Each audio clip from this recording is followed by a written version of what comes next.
At 4:15, we got number 5 Texas, who's 6-1. Trevor number 25 Vanderbilt, who's 5-2. Texas favored by 17.5 points on the SEC Network, and welcome back to the playoff picture, Vanderbilt. It's been a long time. Welcome back to the top 25, boys. Quinn Ewers has gone 103 151, thrown for 1,101 yards, 11 touchdowns, 4 interceptions. Quintrevion Wisner has had 60 carries for 330 yards and 2 touchdowns, and Isaiah Bond has had 23 catches for 380 yards and 4 touchdowns. Diego Pavia has gone 102 154, thrown for 1,391 yards, 11 touchdowns, 1 interception. Also leads his team with ground, 118 carries for 470 yards and 3 touchdowns. Eli Stowers has had 33 catches for 463 yards and 2 touchdowns. Vanderbilt's actually 8-3 against Texas all time. One of 2 teams in the SEC with a winning record against Texas all time. Last game went to Vanderbilt in 1928. Texas has never gone on the road and beaten Vanderbilt. Vanderbilt is 3-1 in one-possession games in this series. This is an interesting game, right? Because by my new standards, we introduced 6 teams back into the playoff picture, right? Vanderbilt's one of them. They're the one from the SEC. And the new standard is if you have 1 loss in conference, I put you back in, even if you have more than 1 loss overall, right? And Vanderbilt's a weird team, in the SEC especially, because all these one-loss teams are absolutely still competing for a conference championship, right?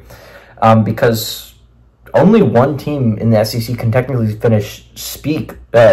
speaking, finish undefeated in conference, right? Either LSU or Texas A&M. They're the only ones. Like, they play each other. So all these one-loss teams are still in it, and this is kind of an elimination game for conference play, right? Like, if you get handed your second loss in conference, I think it's going to be an uphill battle. It's going to be an uphill climb to get back into competing for a conference championship, and likely an uphill climb to even get in these playoffs, right? Like, it's going to be hard to get in these 12-team playoffs with 2 losses, right? Because you're going to leave it up to the committee. If you're a 10-2 squad, I think it's going to be really, really hard to make your case.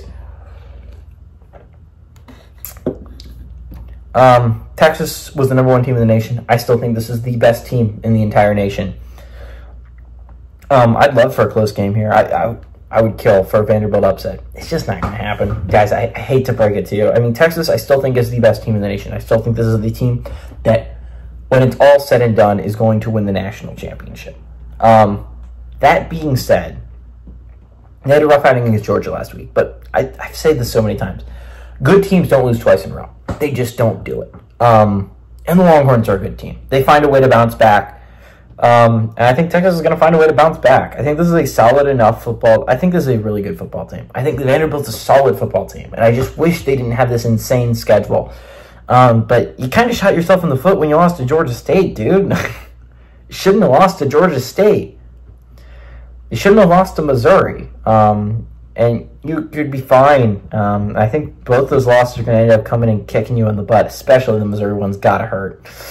And I think it's going to hurt them here. Give me Texas to win. I like Texas to cover on the road.